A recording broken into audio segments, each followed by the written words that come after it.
কাঁচরাপাড়া পৌরসভার 12 নম্বর ওয়ার্ডে একটি ঘটনাকে ঘিরে চাঞ্চল্য। স্থানীয়দের একটি অভিযোগের খবর সংগ্রহ করতে ঘটনাস্থলে পৌঁছান এক সংবাদ মাধ্যমের কর্মী।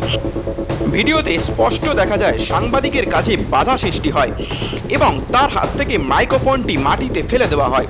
এই ঘটনার সত্যতা নিয়ে চূড়ান্ত মন্তব্য না করে একটি প্রশ্ন থেকেই যায়, সংবাদ সংগ্রহ করতে গিয়ে যদি সাংবাদিকের বাধার মুখে পড়েন তাহলে স্বাধীন ও নিরপেক্ষ সাংবাদিকতা কিভাবে সম্ভব? ইউবিআই বাংলা টিভি কোনো ব্যক্তি বা পক্ষকে দোষী সাব্যস্ত করছে না, আমরা শুধুমাত্র জনস্বার্থে ঘটনাটি তুলে ধরছি। দেখুন কি পরিস্থিতি। স্বামীর নামে তো অনেক অভিযোগ উঠছে, আমরা স্বামীর নামে তো অনেক অভিযোগ উঠছে।